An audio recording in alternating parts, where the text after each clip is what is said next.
Ciphers have been used for approximately at least 3,000 years. You can see an example of one here on the slide.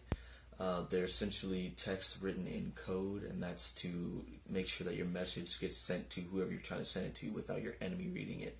And you can see how it works here if you look at the example on the slide. If you were to take one letter and then you make it something else different. So, for example, A would equal P.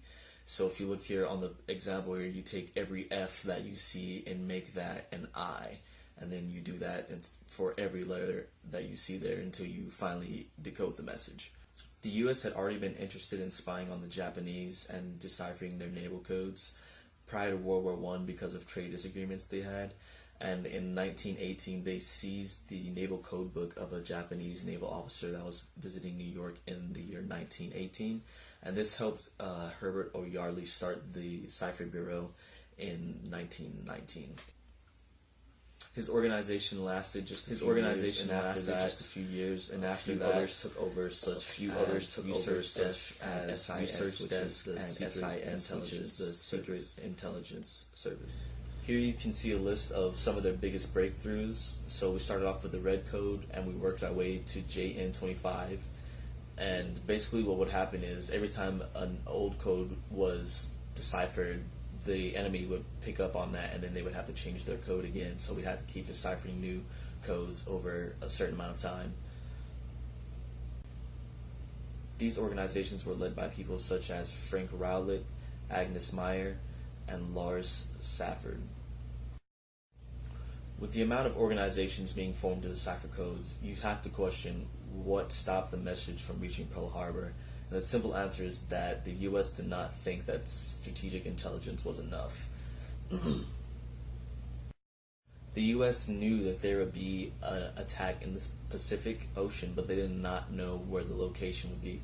So you can see here on this timeline where instances are noted where the U.S. is being notified that the Japanese are planning an attack, but the U.S. is not relaying that information to Pearl Harbor itself because they don't think that Pearl Harbor is the actual target.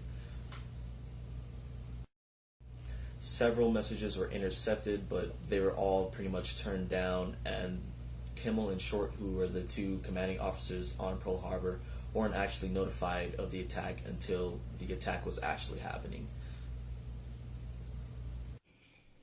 After the attack on Pearl Harbor, our nation became super chaotic.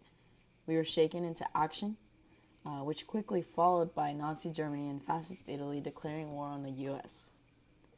Pearl Harbor created an anti-Japanese sentiment, creating racism, hatred, fear, and an overall xenophobia towards Japanese descendants in American soil. Many Japanese American residents were treated as spies and punished. Xenophobia quickly took over and put the nation in a chaotic state. The war against Japan was taking a huge toll on American lives and was putting the nation at risk. President Truman, receiving tremendous pressure to spare American lives, needed to act quickly in order to save us. At the time, the Japanese government and military did not believe that America had the capability to move an atomic bomb into Japanese soil. Because of this grave error of not believing that American forces were strong enough, Japan refused to surrender and decided to continue the war.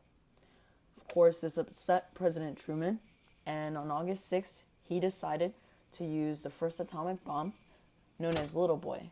It was flown into Japanese air and dropped on Hiroshima, Japan's 7th largest city, according to Hiroshima and Nagasaki atomic bombing.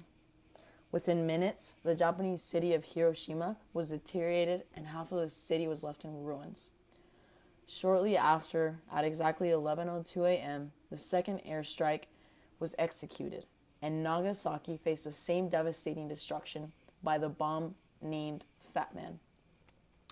The devastation by the atomic bomb was so severe that the chaos quickly followed. There was no way of the Japanese government to recover from this in time, so they were left with no other choice but to surrender. On September 2nd, Japanese president decided to surrender, and then the arms race began.